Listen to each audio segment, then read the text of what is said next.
السلام علیکم ناظرین، میں ہوں آپ کی میزبان مونا خان آپ کے شو ریئل پاکستانی کے ساتھ. اور آج کی ہمارے ریئل پاکستانی کی جو شخصیت بڑی امیزنگ ہے. میں اگر ان کی بات کروں، وہ ایجوکیشنسٹ ہیں، وہ ریلیجیس لیڈر ہیں، وہ اسکالر ہیں اور وہ سوشل ورکر بھی ہیں. اور ان کی اگر خدمات کی بات کی جائے، وہ کراچی یونیورسٹی کے ڈین بھی رہ چکے ہیں، چیئرمین بھی رہ چکے ہیں، ایکٹنگ وی سی بھی رہ چکے ہیں، فیڈرل یونیورسٹی کے بھی وہ ڈین بھی رہ چکے ہیں. تو میرے خیال سے جب میں نے اتنا ذکر کیا، میں آپ کو یہ بھی بتاتی چلوں کہ انہوں نے دنیا تو گھومی اور جہاں جہاں گئے وہ پاکستان کے ٹرو ایمبیسڈر تھے. انہوں نے پاکستان کی نمائندگی کی ہے اور میرا نہیں خیال کہ کوئی ایسا ملک ہوگا جہاں انہوں نے سفر نہ کیا ہو اور پاکستان کا نام جو ہے وہ ریپرزینٹ نہ کیا ہو. اور میں ان کی اگر خدمات کے حوالے سے بات کروں تو ماشاءاللہ سے یہ جو ہیں council of global spirituality Romania کے پریزیڈنٹ بھی ہیں اور ساتھ ساتھ ریلیجنس فار پیس کے یہ ریلیجیس لیڈر ہیں جو کہ ایشیا سے اوور آل نمائندگی کرتے ہیں. تو ہم اپنے ریئل پاکستانی کو ویلکم کرتے ہیں. ہمارے ساتھ اسٹوڈیو میں موجود ہیں پروفیسر ڈاکٹر عبدالرشید صاحب. السلام علیکم سر. وعلیکم السلام. Thank you very much. Sir میں نے ابھی جس طرح سے آغاز میں ذکر کیا تھا کہ دنیا کا کوئی ایسا حصہ نہ ہو جہاں آپ موجود نہ ہو اور جہاں پاکستان کا نام نہ پہنچا، تو کیا کہنا چاہیں گے سر؟ یہ بالکل حقیقت ہے کہ میرا مشن یہی ہے کہ دنیا بھر میں تمام کانٹیننٹ میں پاکستان کا پازیٹیو میسج جانا چاہیے. اور اسی پرسپیکٹیو میں میں کام کرتا ہوں کہ جہاں بھی پریزنٹیشن ہوتی ہے، جہاں آپ اپنی بات کرتے ہیں اس موضوع کے اعتبار سے، تو آخر میں کنکلوڈ ہم پاکستان سے کرتے ہیں کہ بس اس پرسپیکٹیو میں آپ پاکستان کو یوں دیکھیے. تو گویا پاکستان ہے تو ہم ہیں، ظاہر ہے ہم، اور یہ سب کچھ جو اللہ تعالیٰ نے دیا ہے پاکستان ہونے کی وجہ سے دیا ہے. تو ہم لہٰذا اپنے آپ کو جہاں بھی ہیں تو پاکستانی ظاہر کرتے ہیں، پاکستانی کلچر کو انٹروڈیوس کرتے ہیں. اور میں جو لے کے چلتا ہوں وہ یہ ہے کہ ہارمنی، پیس اینڈ لو، یہ 3 پوائنٹ ہیں. کتنا پیارا پیغام ہے. تو یہ پاکستان کی طرف سے کہ بھائی پاکستان کے لوگوں میں ہارمنی بھی ہے، ان میں پیس بھی ہے اور وہ لونگ پیپل بھی ہیں. تو یہ جب دنیا کے پاس جاتا ہے تو پھر ان کو ذرا شوق ہوتا ہے، ذرا خیال ہوتا ہے کہ ذرا دیکھیں کہ پاکستان کیا ہے. لیکن اس میں سب سے اہم چیز جو ہے وہ آپ نے بڑا اچھا سوال کیا. تو آپ کو پریزنٹیشن کرنے کے ساتھ ساتھ، بات کرنے کے ساتھ ساتھ اپنی عملی مظاہرہ بھی کرنا پڑتا ہے. وہ آپ جب بات کریں تو معلوم ہو کہ آپ بھی ان تینوں چیزوں سے متصف ہیں، آپ میں یہ صفات پائی جاتی ہیں. تو یہ قدم قدم پر پھر آپ کو احساس ہوتا ہے کہ، اور یہ حقیقت یہ ہے کہ اس وقت ہماری کنٹمپریری ورلڈ جو ہے، موجودہ صورتحال ہماری دنیا ہے، اس کے ایک الٹیمیٹ نیڈ ہے کہ یہ 3 چیزیں اگر ہم پروموٹ کر لیں تو میرا خیال ہے کہ دنیا کو بالکل پیس حاصل ہو جائے. سر میں ابھی جس طرح سے بات کی کہ ریلیجنس فار پیس، اس میں ایک ریلیجن کی بات ہے، ریلیجنس کی بات کی جا رہی ہے جس کے آپ لیڈر ہیں، وہ بھی ایشیا کی جانب سے. تو آپ تھوڑا سا اس پہ ذرا روشنی ڈالیں کہ کس طرح کا یہ جو ہے آفیشلی طور پہ کام کیا جاتا ہے، کس طرح سے میسج دیا جاتا ہے. اور وہاں پہ آپ دیکھیں پاکستان کی میں بات نہیں، اوور آل ایشیا کی یہاں پہ نمائندگی آ جاتی ہے. ایک بڑی بات ہے کہ یہ آنر بھی ہمارے ملک کو جاتا ہے کہ پاکستانی یہاں پہ پاکستان کو ریپرزینٹ کرتا ہے. دیکھیں اس میں جو ادارہ ہے یہ ہے یو ایس اے بیسڈ ہے، یو این او کی بلڈنگ میں اس کا آفس ہے، اور یہ ہر 4 سال بعد مختلف کنٹریز میں اپنا اجلاس کرتا ہے اور دنیا بھر سے لوگوں کو بلاتے ہیں. اور کبھی بھی 200-300 سے کم نمائندے نہیں ہوتے. پاکستان میں اس وقت صورتحال یہ ہے کہ میں ایز اے ریلیجیس لیڈر میں نے پارٹیسپیٹ کیا، ابھی حال ہی میں جرمنی میں ہوا تھا. یہاں الحمدللہ ہمارے پاکستان میں اس ادارے کے 2 افراد اور بھی ہیں. ایک ہیں میر نواز خان مروت ہیں، وہ اس کے پریزیڈنٹ ہیں، اور ایک خاتون ہیں ہما کاشف، وہ اس کی سیکرٹری ہیں خواتین کی طرف سے. تو گویا یہ 3 حصوں میں ہے کہ ریلیجیس لیڈر کی حیثیت سے وہ اس حیثیت سے، اس حیثیت سے جاتے ہیں. لیکن میں ایز اے ریلیجیس لیڈر اور اسپریچول لیڈر اس میں پارٹیسپیٹ کرتا ہوں. سر ہم ذرا ریلیجنس کی بات کریں، اسپرچویلٹی کی بات کریں تو obvious سی بات ہے اسلام سارے مذاہب کو عزت بھی دیتا ہے، سمجھنے کی بھی بات کی جاتی ہے. تو آپ ذرا اس پہ سر روشنی ڈالیں کیونکہ obvious سی بات ہے جب اسلام کی بات آتی ہے انٹرنیشنلی ایک طرف سے لوگوں کی سوچ بنی ہوئی ہے کہ یہاں پہ اسلام کو ذرا کیونکہ آگاہی نہیں ہے، اویئرنیس نہیں ہے، ایک پرسیپشن بنا ہوا ہے کچھ مسلمانوں کا. تو اس پہ سر آپ بڑا زبردست کام کر رہے ہیں، ایک مشن ہی ہے، یہ بھی ایک طرح کا جہاد ہی ہے کہ لوگوں کو اویئر کرنا کہ اسلام جو ہے کتنا پیارا مذہب ہے اور اس کے آپ جو ہیں اپنے ملک کے اس مذہب کے آپ رکھوالے بھی ہیں. تو سر اس پہ کس طرح سے آپ لوگوں سے، جب کیونکہ یہ پلیٹ فارمز ایسے ہیں کہ دوسرے کو سمجھنے کا موقع ملتا ہے اگر میں صحیح کر رہی ہوں، تو سر وہ کس طرح سے پھر وہ چیزیں میسج جاتا ہے جب آپ وہاں پہ موجود ہوتے ہیں اور جب آپ نمائندگی کرتے ہیں؟ دیکھیں اس میں بڑی اچھی صورتحال ہوتی ہے. ریلیجنس فار پیس کے معنی یہ ہے کہ تمام مذاہب جو ہے ان کا اصل مقصد دنیا میں امن قائم کرنا ہے، یہ تو چیز ہو، ٹھیک ہے. اور جب تمام مذاہب کے لوگ اکٹھے ہوتے ہیں تو وہ دیکھتے ہیں کہ بھئی ان کا کیا کیا کردار ہے. مثال کے طور پر جب ہم جاتے ہیں تو اگر ہم سے کوئی کہتا ہے کہ بھئی آپ کی کیا ہے، آپ کی، تو ہم یہ کہتے ہیں اب مثلا وہاں یہودی بھی ہیں، عیسائی بھی ہیں، اور ظاہر ابراہیم علیہ السلام کو وہ مانتے ہیں، تو ہم یہ کہتے ہیں کہ بھئی ہماری تو 5 نمازوں میں جب تک ہم حضرت ابراہیم علیہ السلام پر سلام نہ پیش کر دیں ہماری نمازیں نہیں ہوتی. تو پھر وہ سوچتے ہیں کہ اچھا ایسا بھی ہے. تو اصل ان کو یہ بتانا ہے کہ دین اسلام جو ہے کوئی الگ ایسا دین نہیں ہے کہ جو بالکل عجیب و غریب ہو، بلکہ وہ تمام دنیا کے دینوں کی طرح ایک ایسا دین ہے جو کہ مکمل صورت میں موجود ہے. اور اسی لیے دین اسلام کو ہم اہمیت دیتے ہیں کہ وہ آپ کی سوشل لائف کو ایڈریس کرتا ہے. وہ ڈائلاگز ہوتے ہیں، ڈائلاگ انٹرفیت ڈائلاگ ہوتا ہے ہمارا جو ہوتا ہے، انٹرفیت ڈائلاگ ہوتے ہیں کہ مختلف مذاہب کے درمیان ڈائلاگ ہوتے ہیں، اور یہ ڈائلاگ ہی کی بنیاد پر ہم ایک دوسرے کو سمجھ سکتے ہیں. تو ریلیجنس فار پیس سے مراد یہی ہے کہ تمام مذاہب اپنے اپنے طور پہ اپنے پرسپیکٹیو میں امن کے لیے اپنا کردار ادا کریں. اور یہ پوری دنیا کے لوگ ہیں اس میں، ریلیجس لیڈر مختلف مذاہب کے، یعنی تمام مذاہب کے، چاہے وہ الہامی ہو غیر الہامی ہو، وہ وہاں آتے ہیں، وہ اپنا پرسپیکٹیو پیش کرتے ہیں، پریکٹیکل پیش کرتے ہیں، مگر وہاں پریکٹیکل ہوتے ہیں. ہر ایک کی ٹائم مقرر ہوتے ہیں کہ بھئی اس وقت مسلم پریئر ہوگی، اس وقت جیوش پریئر ہوگی، اس وقت کرسچن پورا ہندو پریئر ہوگی، وہ ہوتی ہے. ایک دوسرے کو دیکھتے ہیں، واچ کرتے ہیں، تو اس طرح پر ایک دوسرے کے قریب جاتے ہیں تو سوچتے ہیں کہ بھئی کام تو ہمارا ایک ہی ہے، نام ہمارے مختلف ہے نا، کام تو ہمارا ایک ہی ہے. تو اس طرح ہم بہتر طریقے پروموٹ کر سکتے ہیں. پھر ہم ان کو یہ بتاتے ہیں کہ بھئی دیکھیں پاکستان میں جو ہے ڈائیورس وہ ہیں لوگ ہیں، مختلف مذاہب کے لوگ ہیں، اور وہ مل جل کر رہتے ہیں. ان کا یہ طریقہ ہے، یہ ان کی عبادت ہے، اپنا کوئی کسی کو ڈسٹرب نہیں کرتا. تو یہ چیزیں جب ہم بیان کرتے ہیں، مثلا فار ایگزامپل 2020 میں ہم نے ایک سیرت کانفرنس کی، یہ تاریخ کی یونک کانفرنس تھی. اس میں ہم نے غیر مسلموں کو بھی بلایا. فار ایگزامپل دیکھیں، اس کا ہم نے ٹاپک رکھا تھا کہ انٹرنیشنل سیرہ کانفرنس پروفیٹک ٹیچنگس، پروفیٹکس یعنی تمام مذاہب کی ٹیچنگ. اس میں رکھا کیا تھا؟ پیس، کو ایگزسٹنس اینڈ ریکنسیلیشن. یعنی بات یہ ہے کہ تعلیمات رسالت جو ہیں ان میں امن، بقائے باہمی اور مفاہمت کیا چیز ہے. تو جب تعلیمات رسالت کی بات ہوتی ہے تو اس کے معنی یہ ہے کہ تمام انبیاء کی تعلیمات. تو اسی لیے ہماری اس کانفرنس میں ہم نے جیوش کو بھی، کرسچن کو بھی، ان کو بھی بلایا تاکہ حامی مذاہب والے جو لوگ ہیں وہ اپنا نظریہ پیش کریں. سر آپ نے وہ کانفرنس منعقد کی، اس کا پھر فیڈ بیک کس طرح سے آیا؟ انہوں نے جب آپ کی بات سنی، اسی طریقے سے ہمارے لوگوں کو بھی ضرورت ہے یہاں پر کہ ہمیں بھی سمجھنے کی ان کے ریلیجن کو، جس طرح سے آپ بھی کام کر رہے ہیں، آپ اپنا کام وہاں تک لے کے جا رہے ہیں. تو یہاں پہ اگر میں بات کروں، وہاں پہ ان کا پہلا اس میں میرا سوال ہے کہ فیڈ بیک کیا آیا؟ دوسرا ہمارے لوگوں کے لیے دوسرے مذاہب کو سمجھنا کس طرح سے سمجھا جا سکتا ہے، ان کو کتنی اسپیس دینی چاہیے؟ تو یہ بھی ہمارے لیے ایک جو میں سمجھتی ہوں ضروری ہے کہ اس پہ بھی کام کریں. لیکن اب فیڈ بیک کا یہ فائدہ ہوا کہ ابھی پچھلے مہینے انہوں نے رومانیہ میں اسی طرح کی کانفرنس منعقد کی. انہوں نے مختلف مذاہب کے لوگوں کو بلایا اور وہاں پر انہوں نے کہا کہ بھائی ہم جب پاکستان میں گئے اور وہاں پر اس طرح کی کانفرنس ہوئی تو ہم نے سوچا کہ ہم بھی اس کو بلائیں. حالانکہ وہاں پر تو مسلم کی ضرورت نہیں ہوتی، لیکن انہوں نے مسلم کنٹری سے بھی لوگوں کو بلایا. تو اثر یہ ہے کہ جب تک یعنی وہ لوگ جب دیکھیں نا، اب یہاں پر جو ہمارے پاس ہم نے یہ رکھا تھا سسٹم کہ ہم نے ہر کانٹیننٹ سے ایک ڈیلیگیشن کو بلایا، ایک فرد کو بلایا. اب وہ جب گئے تو اس کے مطلب یہ ہے کہ وہ آپ کا میسج تمام کانٹیننٹس میں لے کے گئے. انہوں نے وہاں وہ میسج لے کے گئے، وہاں اس کو بیان کیا. بہت سے لوگوں نے ان پہ اپنے نیشنل ٹی وی پہ انہوں نے دیے کہ ہم نے پاکستان سے یہ کیا وہ کیا. پھر یہاں جو ان کو ہم نے کس طرح مختلف جگہوں پہ، مختلف مساجد پہ، گرجا گھروں پہ، مختلف جگہوں پہ لے کے گئے کہ بھائی دیکھیں ہمارے یہاں یہ سیٹ اپ ہے.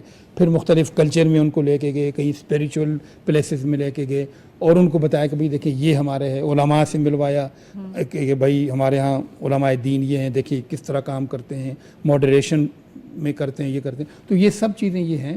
تو اس لیے یہ ضروری ہے کہ ہم اس طرح کے سیمینار اور کانفرنس کریں کہ ہم باہر کے لوگوں کو بلائیں تاکہ وہ یہ نیشنلی، آپ نے انٹرنیشنلی مجھے بتایا، نیشنلی طور پہ جہاں پہ ہمارے اپنے لوگ آ جاتے ہیں، یہاں پہ بھی ضرورت ہے سمجھنے کی. ہم تو وہ جو آپ کو پتہ ہے کہ عام طور پہ لوگ ہم بھی ایک سوچ بنا لیتے ہیں، اس پہ چل رہے ہوتے ہیں. ہمیں بھی وہ اسپیس دینی چاہیے دیگر مذاہب کو، لوگوں کو. تو اس پہ آپ کیا کہنا چاہیں گے؟ اس پہ یہاں پہ کس طرح سے کام کر رہے ہیں آپ؟ بالکل اس پہ ہم کر رہے ہیں. اس میں ہم نے بہت اچھا کام کیا ہے جسے ہم جس طرح انٹرفیتھ ہوتا ہے نا، اس طرح انٹرافیتھ یعنی مختلف فقہ کے لوگ جو ہیں ان کو کس طرح. تو اس میں کراچی یونیورسٹی نے ایک تاریخ رقم کی ہے کہ مختلف مسالک کے لوگوں کو وہ یہ کیا ہے کہ جو دینی مدارس کے طلباء تھے وہاں سے فارغ تھے 14 سال کے بعد، ان کو ایم اے میں داخلہ لیا اسلامک اسٹڈیز میں کراچی یونیورسٹی میں، اور جو لوگ وہاں مدارس سے 16 سال پڑھ کے آئے ان کو MPhil PhD میں داخلہ دیا کراچی یونیورسٹی میں. تو اس طرح پہلی مرتبہ وہ لوگ جو کہ مختلف مسالک سے تعلق رکھتے تھے ایک جگہ بیٹھے، یعنی یہ دیکھیں نا کہ ایک کلاس روم میں کلاس ہو رہی ہے، وہاں طالبات بھی ہیں مدارس کی، طلبہ بھی ہیں، اور اس میں ہم نے بہت سے ٹریننگ پروگرام بھی کیے. تو جہاں اور کام کیے وہاں ایک کام کراچی یونیورسٹی کو یہ کریڈٹ جاتا ہے. سر آپ گفتگو کر رہے ہیں، میرے ذہن میں ایک بڑا سوال تھا، میں پوچھنا چاہوں گی. جب طلبہ، جب ظاہر سی بات ہے ینگسٹرز ہوتے ہیں، ان کا ایکسپوجر نہیں ہوتا، بچے ہوتے ہیں اپنی فیلڈ میں جا رہے ہوتے ہیں، تو ان کی جب آپ سے انہوں نے انٹریکشن کیا ہوگا، سوالات کیے ہوں گے، عام طور پہ ان بچوں میں ایک سوال جو آپ کو بڑا کامن لگا ہو جو ان کے ذہنوں میں تھا؟ ہم سوال یہ تھا کہ بھئی اب تک ہمارے ہاں دوری کیوں رہی. وہ یہ کہتے تھے کہ جی ہم نے 14 سال پڑھا، اس کے بعد ہمیں آپ کو ایجوکیشن میں لے کے آئے، تو کیا یہ کہیں اور نہیں ہو سکتا تھا؟ کیونکہ اصل تو اصول علم ہے. دوسری جو چیز ان کو پسند آئی، جو زیادہ سوال انہوں نے کیا، کہ یہ جو آپ نے چاروں مسالک کو اکٹھا کیا، یہ بڑا اہم کام ہے. کہ ٹھیک ہے ہماری اپنی فقہ ہے، ہم اس پر عمل کریں، لیکن وہ جو ہے نا کہتے ہیں کہ اپنا مسلک چھوڑو نا، دوسرے کا مسلک چھیڑو نا. یہ اگر یہ آپ کریں گے نا تو کوئی پرابلم نہیں ہے. تو اس طرح ہم نے ان کو اس طرح کیا، ان کی مختلف ٹریننگ بھی کی ہم نے. یعنی بلوچستان سے طلبہ، دیکھیں بڑی بات ہے کہ بلوچستان سے مدارس کی طلبہ طالبات آئے، ان کی ہم نے ٹریننگ کی، اساتذہ کی ٹریننگ کی کراچی یونیورسٹی کے تحت، اور مختلف اداروں سے مل کر، کہیں یو ایس ایمبیسی سے مل کر، کہیں کسی اور سے مل کر. تو یہ دراصل یہ ایک ماحول کریٹ کرنا تھا کہ بھئی بات یہ ہے کہ پہلی بات تو یہ ہے کہ حصول علم جو ہے وہ سب کے لیے برابر ان کو پرائرٹی ملنی چاہیے، برابر موقع ملنا چاہیے. اور دوسرا یہ کہ وہ علم جو ہے ہماری سوسائٹی کے لیے فائدہ مند ہونا چاہیے. دیکھیں نا بات یہ ہے کہ اگر میں بہت علم حاصل کر لیتا ہوں، لیکن میرا علم میری سوسائٹی کے، ہم ہیلدی سوسائٹی کیسے قائم کر سکتے ہیں؟ اس وقت جو سب سے اہم مسئلہ یہ ہے کہ ہم اس کوشش میں ہیں کہ اللہ کے فضل و کرم سے ان سب چیزوں سے پاکستان کی جو سوسائٹی ہے، جو پاکستان ہے ہمارا، وہ پاکستان پیارا ملک ہے، اس کی جو سوسائٹی رہنے والے ایک ہیلدی سوسائٹی ہو، وہ اچھی سوچ ہو، ان کی سوچ بھی ہیلدی ہو، ان کا کام بھی ہیلدی ہو، تو پھر وہ دنیا کے لیے ایک مثال بنیں گے. کیونکہ ہمیں یہ چاہیے کہ پاکستان کو ایک مثالی ریاست کے طور پر دنیا کے سامنے پیش کریں. یہ ہے اصل چیز. سر ابھی آپ کتابیں دکھا رہے ہیں، ماشاءاللہ سے 30 سے زیادہ تو آپ کتابیں لکھ چکے ہیں. تو سر زیادہ کتابیں جو بکس ہیں وہ اسی ٹاپک پہ آپ نے لکھی ہیں، اسی پہ آپ کی ریسرچ رہی ہے؟ نہیں، مختلف ٹاپک ہے. مثلا ریلیجنس پہ ہے، سیرت پہ ہے. سیرت پہ ہند کو زبان میں میری پہلی کتاب ہے، اور اس پہ بھی صدارتی ایوارڈ مل چکا ہے کہ اس سے پہلے کوئی کتاب نہیں تھی. ریلیجن پہ اس طرح اب میں یہ کرتا ہوں کہ جس بھی ملک میں جاتا ہوں، جو کانفرنس اٹینڈ کرتا ہوں، اس کانفرنس کے حوالے سے، اپنے تجربات کے حوالے سے، واپسی پہ میں ایک ٹریولاگ لکھتا ہوں. تو اب وہ ٹریولاگ کی لائن لگی ہوئی ہے کہ ہر سال آتا ہے. اب اس سال کا بھی تیاری اس کی ہو رہی کہ انشاءاللہ میرے پروگرام یہ ہے کہ پاکستان کی جو ڈائمنڈ جوبلی ہے اس موقع پہ وہ کتاب آئے، اور اس میں بتاؤں کہ کس طرح میں نے، کیونکہ میں پاکستان سے تقریباً 18 مہینے بڑھا ہوں. میرے سامنے پاکستان دیکھ نہیں سکا لیکن میرے سامنے بنا. لیکن اس کے بعد سے اسٹوڈنٹ لائف، یعنی فرام 1958 سے یا اس سے پہلے سے میں نے پاکستان کو دیکھا، ہر حکومت دیکھی، ہر لوگ دیکھے، ہر کلچر دیکھا، اور پھر پاکستان کی ہر چیز کو دیکھنے کے بعد پھر دوسرے ملکوں کو جب دیکھا تو معلوم ہوا کہ کس چیز کو ہمیں اپنے ہاں بھی لانا ہے، کس چیز کی ہمارے ہاں کمی ہے کہ ہم بھی آگے بڑھیں. تو اس طرح اگر ہم کریں، اس نظریے پہ سوچیں کہ ہمارا اصل مقصد جو ہو وہ اس لیے کہ میں جہاں بھی جاتا ہوں نا، اب میرے بچے، آدھی فیملی میری یو کے میں ہے، مجھے کہتے ہیں جی آپ ابو یہاں کیوں نہیں شفٹ ہو جاتے، ریٹائر ہو گئے. میں کہتا ہوں بھائی میری بات یہ ہے کہ جو پروین شاکر نے کہا تھا، یہی ایک بات اچھی ہے میرے ہر جائی کی کہ جہاں بھی گیا لوٹا تو میرے پاس آیا. تو میں نے کہا میں جہاں بھی جاؤں گا لوٹوں گا اپنے وطن عزیز کے پاس، اپنی سرزمین کے پاس جس نے مجھے یہ سب کچھ دیا. تو اصل یہی ہے کہ آپ وطن سے محبت کریں، ملک سے محبت کریں، تو پھر آپ یہ سوچیں گے کہ یہ میری محبت، اس کا عملی مظاہرہ ہونا چاہیے، اس نے مجھے اتنا دیا، میں اس کو کیا دے سکتا ہوں. تو وہ کنٹریبیوشن کا ہمارا اب اس وقت موقع ہے. سر میں یہاں پہ ذکر بھی کروں گی کیونکہ آپ نے بات کی وطن عزیز کی، کیونکہ میں نے کہا کہ آپ ریئل پاکستانی ایمبیسڈر ہیں، اور کیونکہ عام طور پہ ہمارے کچھ میں نے کہا نا انٹرنیشنلی ہماری ایک سوچ ہمارے حوالے سے بنی ہوتی ہے، اور آپ جو ہے جب جاتے ہیں اور اس طرح کی جب لیکچرز ہوتے ہیں، ڈائلاگس ہوتے ہیں، تو ان کو تھوڑی حیرانگی نہیں ہوتی کہ اچھا آپ پاکستان سے آپ پیس کی بات کرتے ہیں؟ پھر آپ کو پتہ 9/11 کے بعد تو دنیا پوری اسی طرح سے چینج بھی ہو گئی تھی، تو اس پہ آپ کیا کہنا چاہیں گے جب لوگ جو ہے اپنی حیرت کا آغاز جو حیرت کا اظہار کرتے ہیں کہ بھائی یو آر فرام پاکستان؟ تو ہم جو پہلی بات ان سے کہتے ہیں کہ آپ اسلامک ہسٹری اسٹڈی کیجئے، مسلم ہسٹری اسٹڈی نہ کیجئے، لیکن دو مختلف چیزیں ہوتی ہیں۔ تو ہم ان سے یہ کہتے ہیں کہ جو اگر غیر اخلاقی ایکٹیویٹی ہے نا، تو یہ مسلم تو ہیں لیکن دے آر ناٹ ریئل اسلام، اسلام کی اصل تعلیم سے ہٹ کے، جس طرح آپ کے ہاں بھی ہوتا ہے۔ اب دیکھیں نا، نیوزی لینڈ میں اتنے لوگوں کو مارا، مسجد میں کس نے مارا؟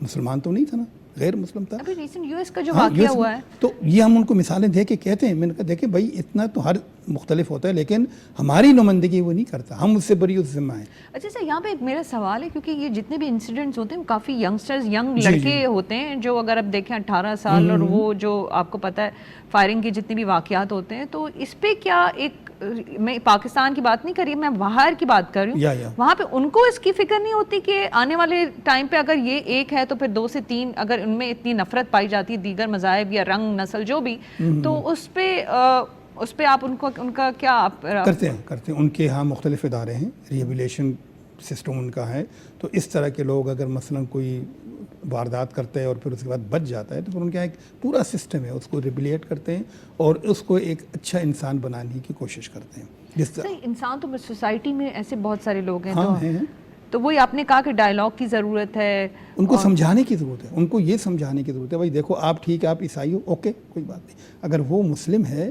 تو آپ کو کوئی پرواہ نہیں ہونی چاہیے اس کی، اگر آپ کو وہ نقصان نہیں پہنچا رہا، تو اصل چیز ان کو یہ بتانا ہے کہ تمہارا مذہب بھی جو ہے نا وہ اس کی اجازت نہیں دیتا۔ لیکن اصل مسئلہ کیا ہے؟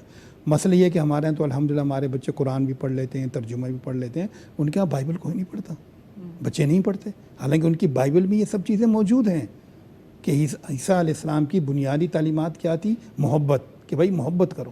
تو اب یہ ہے کہ ان بچوں کو پھر ہم ان کو سمجھاتے ہیں، ان کو کہتے ہیں کہ آپ اپنے بچوں کو کم از کم اتنی اپنی دینی تعلیم اتنی ضرور دیں کہ ان کو معلوم ہو کہ بھائی ہم جس مذہب میں پیدا ہیں یا جس مذہب کو مانتے ہیں اس کی بنیادی تعلیمات کیا ہیں۔ اس لیے میری جو تقابل دیان کی کتاب میں نے آپ کو پیش کی، اس میں نے ہر مذہب سے پہلے اس مذہب کی خصوصیت ایک پیج میں بیان کر دی کہ بھائی یہ اس مذہب کی خصوصیت ہے اور یہ ہمیں پیس کی طرف لے کے جا رہا ہے۔ تو پھر جب سب کا ایک ہی کام ہے، پیس قائم کرنا ہے، امن قائم کرنا، تو پھر آئیے نا مل جل کے کیوں نہ کریں؟ جب سب ایک ہے، ایک آدمی کرے گا تو اس کی کم ہوگا، جب میں اگر ایک کام کرتا ہوں لیکن آپ بھی شامل ہوں گے، وہ بھی ہوں گے، دوسرے بھی ہوں گے، اس کی زیادہ بینیفٹ۔ تو ہمیں کوشش یہ چاہیے کہ جو کام کریں اسے ریزلٹ اورینٹڈ بنائیں کہ تاکہ اس کا ریزلٹ آئے۔ کیونکہ مجھے پتا ہے آپ کا پورا سال جو ہے سفر میں رہتا ہے، ماشاءاللہ سے رومانیہ میں آپ کبھی ہوتے ہیں، کبھی یو ایس میں ہوتے ہیں، کبھی پاکستان میں ہوتے ہیں، کیونکہ آپ جس شعبے سے وابستہ ہیں، آپ ایجوکیشنسٹ بھی ہیں، ایک استاد بھی ہیں اور لوگوں کو ایک ڈائریکشن بھی دینے والے ہیں، تو کس طرح سے مینیج کرتے اتنا جا کے لوگوں کو پھر رومانیہ جانا، یو ایس جانا، اپنے اس کام کے سلسلے کو رکھتے ہوئے؟ میں اکثر اپنے طلبہ سے بھی یہ کہتا ہوں کہ بیٹے دیکھو وقت کی قدر کرو، اگر آپ نے وقت کی قدر کی نہیں تو میں باقاعدہ میرا منٹ ٹو منٹ پروگرام ہے۔ اب آپ کو میں بتاؤں، آپ کو حیرت نہیں ہونی چاہیے کہ میرا ہر چیز کس وقت مجھے ناشتہ کرنا ہے، اگر وقت نکل گیا نہیں کرنا، کس وقت میرے لنچ کرنا ہے، دنیا میں کہیں بھی ہوں۔ اب الحمدللہ میں دنیا میں کہیں بھی ہوں، پاکستان میں، امریکہ میں، صبح 5 بجے میں ویک اپ ہو جاتا ہوں، میری آنکھ خود بہت کھلتی ہے، میں کوئی الارم کوئی کچھ نہیں استعمال، کیونکہ میں نے اپنے آپ کو کر دیا ہے۔ تو آپ نے اپنے آپ کو پابند کرنا ہے، اپنے آپ کو وقت کا پابند کرنا ہے کہ آپ وقت سے کتنا فائدہ اٹھائیں، تو آپ مینیج کر لیں گے۔ آپ بھائی یہ ٹائم آپ کا یہ ہے، یہ ٹائم آپ کا یہ ٹائم آپ کا یہ ہے، تو اس طرح پھر میرا خیال کوئی پرابلم نہیں ہے، کیونکہ آپ کو پتہ ہے کہ اگر میرا ایک لمحہ بھی ضائع ہوا تو میرا بہت بڑا نقصان ہو جائے گا۔ تو لہٰذا اس نقصان کے بچنے کے لیے آپ نے اپنا ہر لمحہ جو ہے وہ اپنی اس کام میں استعمال کرنا ہے، اور بنیادی چیز ہے کہ ہر لمحہ یہی سوچیں کہ میں کس طرح کسی انسان کی خدمت کر سکتا ہوں، کہ خدمت انسانیت جو ہے یہ سب سے بڑا کام ہے اور سب سے بڑی کوشش ہے اور سب سے بڑی کاوش ہے۔ ابھی تو ڈاکٹر صاحب جب ہمارے لیے بڑے خوش قسمتی کہ آپ اس وقت ان دنوں پاکستان ہیں، ٹائم مل رہا ہے، تو جس طرح سے آپ نے انسانیت کی بات کی، تو کیونکہ آپ کا مشن بھی ہے امن کا، پیار کی بات کرنا، تو ابھی موجودہ اگر سچویشن میں دیکھیں تو ابھی کن چیزوں پہ آپ کام کر رہے ہیں، ورکنگ کر رہے ہیں، جن کو رکھتے ہوئے آپ نے جو ہے کہ اس کو آگے رکھنا ہے نیشنل اور انٹرنیشنلی؟ نیشنل میں تو میری اس وقت پوری توجہ یہ ہے کہ ہمیں استحکام اور ترقی پاکستان کے لیے کام کرنا چاہیے، سب کو مل کر کرنا چاہیے کہ پاکستان کو مزید استحکام ہو اور اس کی ترقی میں اپنا حصہ ڈال سکتے ہیں. جیسے فراز نے کہا تھا کہ اپنے حصے کی شمع جلاتے جاؤ، تو ہم یہ دیکھیں ہم اپنے حصے کی شمع کیا جلاتے ہیں. انٹرنیشنلی یہ ہے کہ ان کو ہم پاکستان کی طرف سے پیغام پہنچائیں، دین کی طرف سے پیغام پہنچائیں، کیونکہ بھئی ہمارا دین یہ کہتا ہے اور پاکستان چونکہ اس دین کی بنیاد پر قائم ہے وہ یہ کہتا ہے. تو یہ میسج ہم پہنچائیں کہ ہمارا مقصد صرف امن ہے، اس کے علاوہ کچھ نہیں ہے. تو میرا خیال اس کو ہم اگر اپنا محور بنا دیں اور اس پرسپیکٹیو میں کام کریں تو کامیابی ہوگی، بالکل یقینی ہوگی. کسی کی بھی کوئی فیلڈ ہو، یعنی یہ ضروری نہیں کہ میں بات آپ کی فیلڈ، آپ اپنی فیلڈ کو اس طرح مینیج کریں کہ بھائی میری فیلڈ جو ہے اس کو میں نے اس طرح استعمال کرنا ہے کہ اس کا آؤٹ پٹ پیس اور لو میں آنا چاہیے. اچھا ڈاکٹر صاحب، میرا کیونکہ اب ہمارے پاس اتنا ٹائم نہیں ہے، لیکن میں یہ والا سوال لازمی کرنا چاہوں گی کیونکہ آپ سے ملنے کے بعد میں نے کہا نا پاکستان کو ریپرزینٹ کرتے ہیں اور آپ پیار کی، محبت کی بات کرتے ہیں اور انسانیت کی بات کرتے ہیں، تو آپ سے ملنے کے بعد لوگوں نے کہا نہیں کہ ہمیں بھی پاکستان آنا ہے، ہمیں بھی ایک پاکستانی ایسا ہے تو وہ ملک کیسا ہوگا.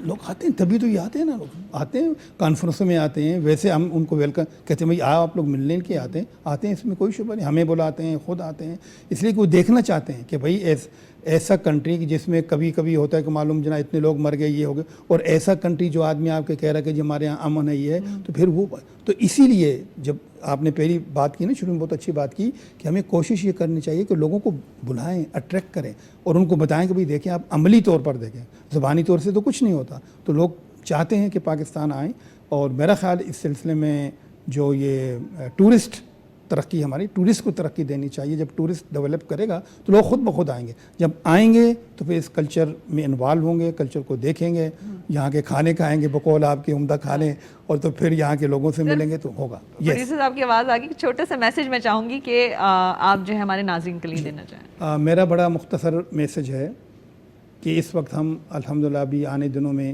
پاکستان کی ڈائمنڈ جوبلی منا رہے ہیں. یہ اللہ کی بہت بڑی نعمت ہے، انسانیت کے لیے ہے. تو ہم میں سے ہر شخص کو چاہیے کہ وہ اپنی بھرپور صلاحیت کے مطابق پاکستان کے لیے، پاکستان کی ترقی کے لیے کام کرے، اور نہ صرف پاکستان بلکہ دنیا بھر کے لوگوں کو محبت کرے، مظاہرہ کرے، تاکہ لوگوں کو معلوم ہے کہ پاکستان جو ابھی ایک صدی اس کو نہیں ہوئی، اس کے لوگ اتنے پیارے ہیں، اتنے اچھے ہیں کہ وہ انسانیت کا سوچتے ہیں، انسانیت سے محبت کرتے ہیں اور انسان کی ترقی کے لیے سب کچھ سوچتے ہیں. کیا بات ہے ڈاکٹر صاحب.